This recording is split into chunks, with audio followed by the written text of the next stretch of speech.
రేపు భోగి సందర్భంగా ఈవేళ అయితే మనం తాటికమ్మలు నరకడానికి అయితే వెళ్తున్నాం. వెళ్ళే దారిలో దూరం నుంచి చూస్తే మాయవాళ్ళ మాల్లో 4 కేబుల్ బ్రిడ్జ్లు అయితే కనిపించాయి. ఇలాంటివంటే నాకు బాగా ఇంట్రెస్ట్ రా. మనకి చదువు తప్ప అని ఇంట్రెస్టే. దగ్గరికి వెళ్ళాక అర్థమైంది అవి కేబుల్ బ్రిడ్జ్లు కాదు, బీరకాయల కోసం కట్టిన బ్రిడ్జ్లని. చూసారుగా ఎంత సింపుల్ అండ్ స్మార్ట్గా కట్టారో. మొత్తానికి తాటి పండ్లోకి అయితే వచ్చేసాం. చుట్టూ ఇన్ని తాడి చెట్లున్నా నేను ఎతికేది ఒకే ఒక తాడి చెట్టు కోసం. ఇదే ఆ తాటి చెట్టు.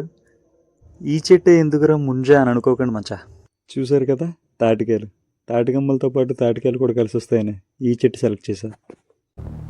అద్భుతం. లేట్ చేయకుండా చెట్టు ఎక్కేసి కమ్మలు కొట్టడం మొదలెట్టేసా. ఈ తాటికాయలు కొట్టే సీన్లో కింద నుంచి చూసేవాడికి తాటికాయలు తినేవాడికి బాగానే ఉంటుంది మచ్చా. కానీ పైకి ఎక్కి కొట్టినోడికి తాటికాయలు వణుకుతాయి. కమ్మలు నరికేసి కిందకైతే దిగేసాను మచ్చా. గట్టి కొడితే తాటికాయలు నొప్పి వస్తుంది అన్నట్టు నరుకుతున్నాడు చూడండి మచ్చా. ఈడే మా బామ్మర్ దిగాడు. తాటికాయలు టేస్ట్ అయితే సూపర్ ఉన్నాయి మా. అన్నీ తినేసాం. చివరిలో 3 కళ్ళు తెరిచిన 4 కళ్ళు కాయ అయితే ఒకటి కనిపించింది మచ్చా.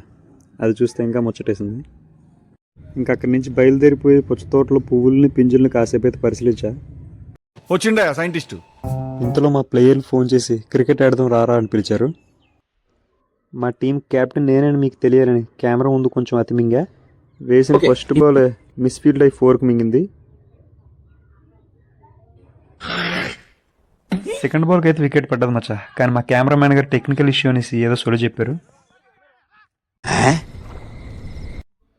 థర్డ్ ఓవర్లో కూడా ఒక వికెట్ అయితే దొరికింది.